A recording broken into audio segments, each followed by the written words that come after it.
Okay, let me get my face cam on and hey guys, what's up? Today we are going to be reacting to the most devastating tragedies of all time. Hold on, let me move my... Okay, that's better. So let's react to this video right here. The most devastating tragedies in history explained by Chris Explains. Shout out to him. If you want to go view the original video and react for yourself, just go look up the most devastating tragedies in history explained or look up Chris Explains and you'll see the video. Let's get into it. She was called the Ship of Dreams, a testament to human ingenuity and luxury. Titanic. On her maiden voyage from Southampton to New York in April 1912, the RMS Titanic carried over 2,200 souls. The vessel was a marvel, declared unsinkable by its builders. This confidence was so complete that the number of lifeboats on board was legally sufficient, but far from enough for everyone.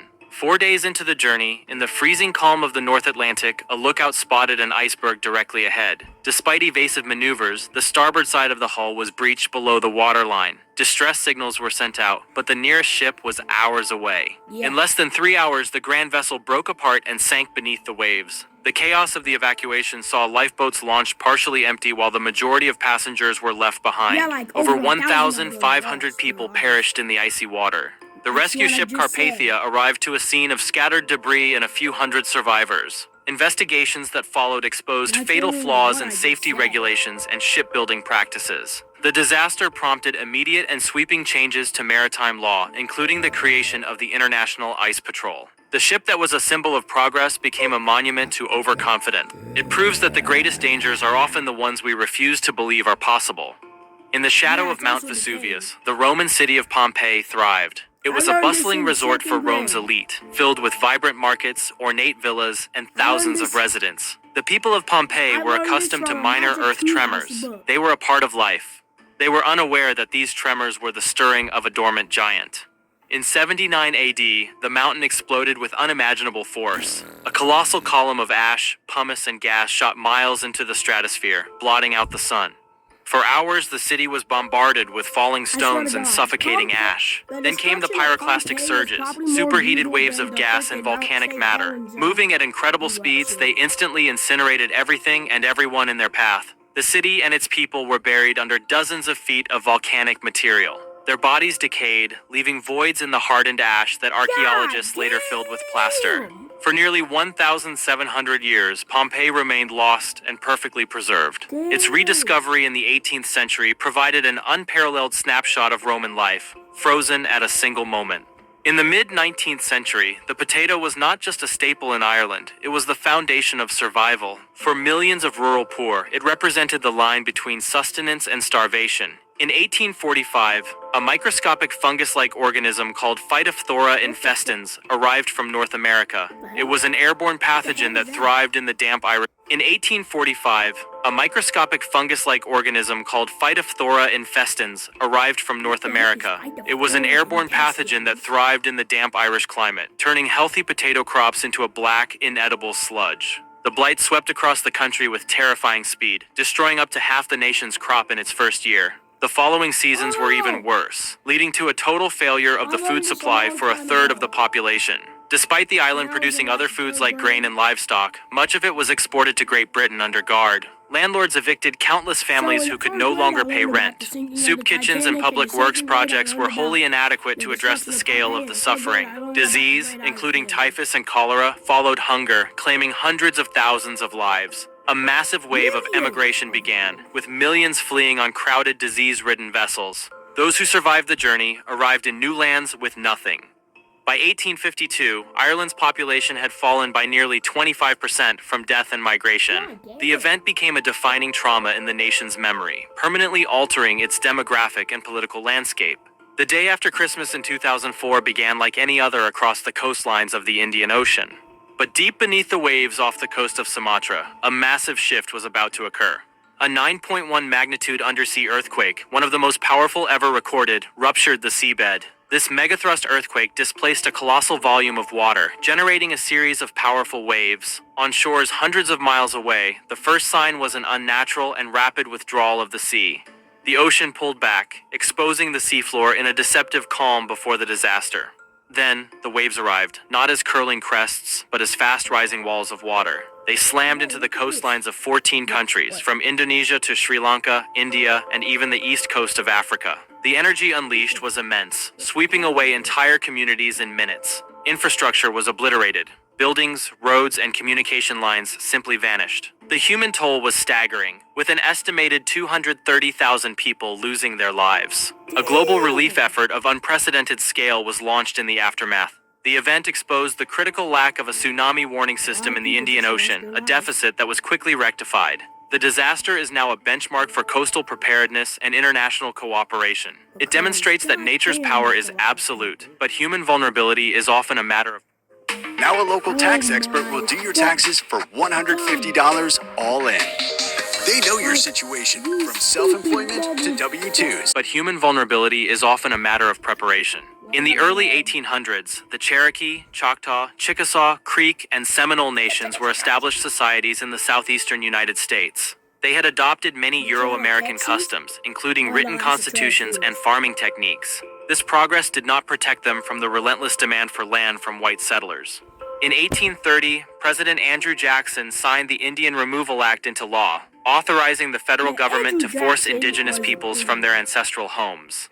Despite legal challenges, including a Supreme Court victory for the Cherokee, the policy was brutally enforced. Between 1831 and 1838, tens of thousands of men, women, and children were rounded up by the U.S. military. They were compelled to march more than 1,000 miles west to designated Indian Territory, now Oklahoma. The journey was poorly organized, with inadequate food, water, and shelter. People walked through brutal conditions, freezing winters and scorching summers, with little more than the clothes they wore. Thousands died from disease, starvation, and exhaustion along the way. The routes they were forced to travel became known as the Trail of Tears. The survivors had to rebuild their nations from scratch in a new, unfamiliar land. The removal fractured their societies and resulted in the loss of immeasurable cultural knowledge and life. From the 16th to the 19th centuries, one of the largest forced migrations in history unfolded across the Atlantic Ocean. It was a system built to serve the economic demands of European colonies in the Americas. European traders established posts along the African coast, exchanging goods like guns and textiles for human beings. Millions of Africans were captured in conflicts and raids, often facilitated by rival African states, and marched to these coastal forts. There they were packed into the dark, suffocating holds of slave ships for the brutal journey known as the Middle Passage. Chained together with barely any room to move, they endured horrific sanitary conditions, malnutrition, and violence. The voyage could last for months, and the mortality rate was extremely high. Those who survived were sold at auction in ports across the Americas. They were treated as property, their families torn apart, and they were forced into a life of hard labor on plantations producing sugar, cotton, and tobacco. An estimated 12.5 million Africans were forced onto these ships. Nearly 2 million are thought to have died during the journey alone. The system endured for 4 centuries, shaping the economies and societies of multiple continents. Its abolition was a long and arduous struggle, but its social and economic effects persist to this day. The trade is not a closed chapter of history. It has become the foundation of modern conversations about race and inequality. It reveals how economic greed can be used to justify a system of staggering inhumanity. The morning of September 11th, 2001, began as a bright, clear, late summer day on the east coast of the United States. Millions of people were starting their workday, unaware that the world was about to change. In a coordinated act, 19 terrorists hijacked 4 commercial airliners. Their targets were iconic symbols of American economic and military power. At 8:46 a.m., American Airlines Flight 11 struck the North Tower of the World Trade Center in New York City. 17 minutes later, United Airlines Flight 175 hit the South Tower, confirming to a watching world that this was a deliberate attack. At 9:37 a.m., American Airlines Flight 77 crashed into the Pentagon in Arlington, Virginia. The 4th plane, United Airlines Flight 93, crashed into a field in Pennsylvania. Evidence suggests that passengers and crew, after learning of the other attacks, fought back against the hijackers, preventing it from reaching its target in Washington, D.C. The structural damage and intense fires caused both World Trade Center towers to collapse, engulfing lower Manhattan in a massive cloud of dust and debris.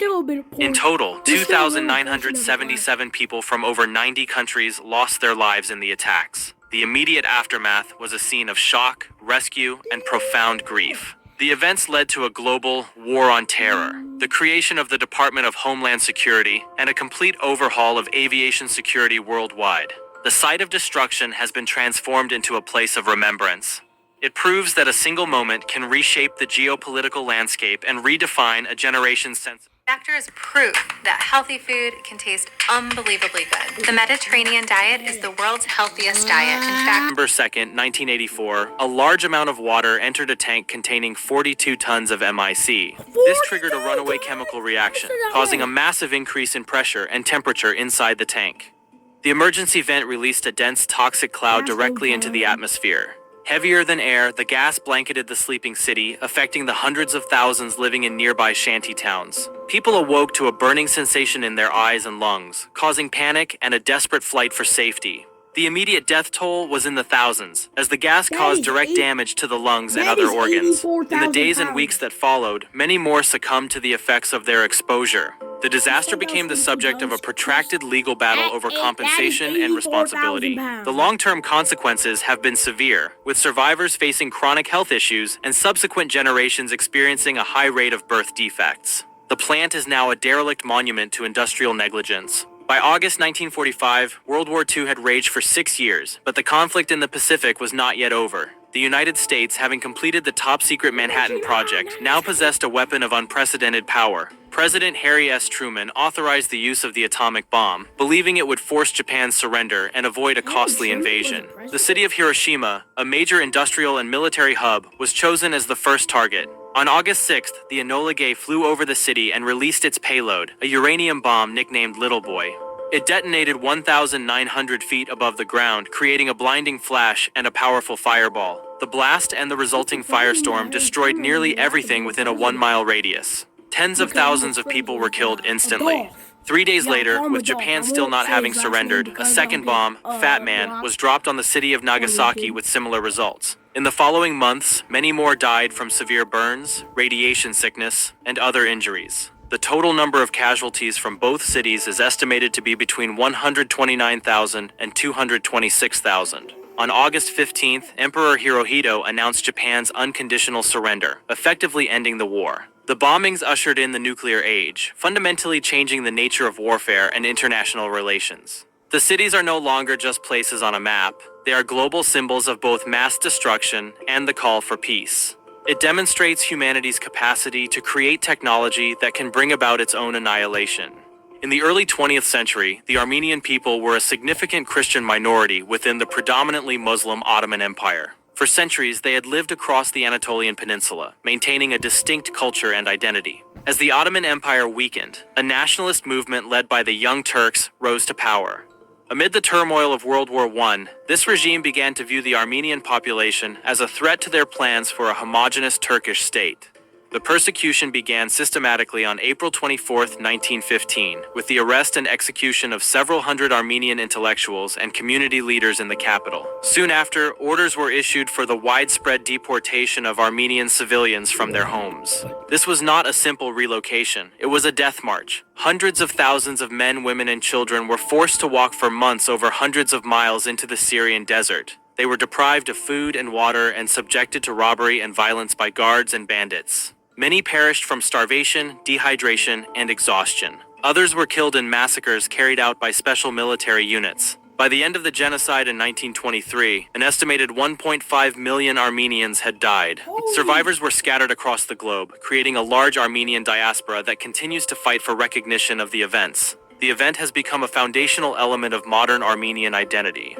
In the late 1920s, Ukraine was the breadbasket of the Soviet Union, known for its fertile black soil and productive farms. Its millions of independent farmers were a cornerstone of the region's identity and economy. Joseph Stalin's regime sought to eliminate private land ownership and consolidate all agriculture into state-controlled collective farms. This policy was met with fierce resistance from the Ukrainian peasantry, who were then labeled as kulaks and enemies of the state. 1932, the Soviet government imposed impossibly high grain quotas on Ukraine. When farmers failed to meet these targets, brigades of activists were sent to confiscate not just all the grain, but all available food from their homes. A man-made famine was deliberately engineered. With all food sources removed and the borders sealed to prevent anyone from leaving, starvation became a weapon. The countryside fell silent as millions began to succumb to hunger. The state denied the existence of the famine, exporting millions of tons of grain to the West, while its own people starved. The peak of the deaths occurred in the spring of 1933, with estimates of 25,000 people dying each day. In total, it is estimated that between 3.5 and 7 million Ukrainians perished. The Holodomor, which means to kill by starvation, crushed the peasant resistance and devastated the Ukrainian nation for generations. The famine is now recognized by many countries as a genocide against the Ukrainian people. In the early 1990s, Rwanda was a nation simmering with ethnic tension. The division between the majority Hutu and the minority Tutsi populations had been hardened by decades of colonial rule and post-colonial politics. An extremist Hutu power ideology gained traction, promoted by political hardliners and media outlets. Radio stations in particular began broadcasting hateful propaganda, dehumanizing the Tutsi people and calling for their elimination. On the evening of April 6, 1994, a plane carrying Rwandan President Juvenal Habyarimana, a Hutu, was shot down. This assassination was the trigger. Extremists immediately blamed Tutsi rebels and launched their meticulously planned campaign of extermination. Roadblocks were set up across the country, and identity cards were checked to separate Hutu from Tutsi. The perpetrators were not just soldiers, but ordinary citizens. Neighbors turned against neighbors, incited by the government and militia groups like the Interahamwe. For 100 days, a wave of intimate and brutal violence swept across the country. People were killed in their homes, in schools, and even in churches where they had sought refuge. The international community largely failed to intervene, withdrawing peacekeepers instead of reinforcing them. The genocide was only stopped when the Tutsi-led Rwandan Patriotic Front captured the capital, Kigali. In roughly 100 days, an estimated 800,000 Tutsis and moderate Hutus had been murdered. The nation faced the immense challenge of seeking justice and reconciliation. The event became the defining example of the world's failure to act in the face of genocide. When the line between order and chaos is terrifyingly thin, and that hatred, when weaponized by the state, can turn a society against itself. In the 1930s, I'm gonna end the video right here. This video is way too long. I got other videos to record, so I'm gonna end it right here. If you enjoyed this video, make sure to leave a like, hit that subscribe button. Bye-bye.